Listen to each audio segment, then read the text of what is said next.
Now, how about Dingdong Dantes? Naka-move on na rin kaya kay Karil? Zoom in tayo kay Dingdong na nanggulat sa biglaan niyang paglitaw sa ABS-CBN kahapon. Ibig sabihin ba nito na ayos na siyang makasalubong ulit si Karil? Now na! Ang trending visit, Dingdong Dantes, bumisita sa ABS-CBN. Kahapon, nagulat ang lahat ng nakakita kay Dingdong Dantes sa loob ng ABS-CBN compound. Nagtungo ang aktor sa ABS-CBN para mag-taping bilang mixed guest celebrity VJ feature this coming August 9 to 22. Did Dingdong find ABS-CBN a friendly place? Ayun, naalala ko rin naman dati nung semi-regular din naman ako sa isang show dito, yung Keep on Dancing years back. So, I walked through the same hallways naman. So, parang walang nagbago naman. Kasi ka naman talaga na Ang ganda ng pakikitungo sa akin magmula nung pagdating ko dito hanggang sa ngayon na nagkatrabaho ako dito. So, yun. It is a different experience.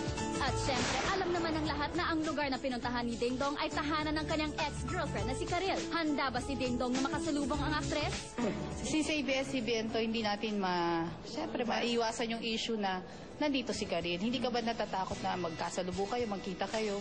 Hindi naman. Wala namang dapat ikatakot or iwasan. So, no problem. Matatandaan rin na sa previous interview ng SNN kay Karil, naging biro na lang sa dalaga ang pagbibigay ng mensahe sa kanyang ex.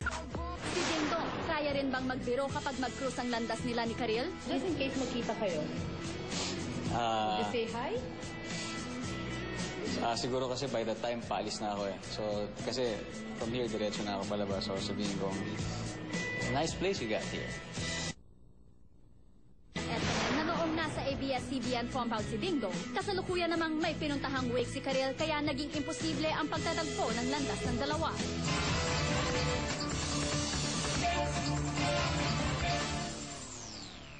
Yes, Don, we are in a nice place and welcome back. If you want to come here again, you're always welcome. Mga kaibigan, Dingdong Dantes is one of the nicest, one of the most intelligent stars we have in the industry.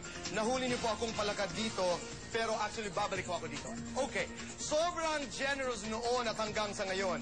Yan ang ating sikat na veteran actress na once upon a time, nagtayo ng tindahan ng prutas sa harap ng bahay niya. Ang pangalan niya, sa pagbabalik po ng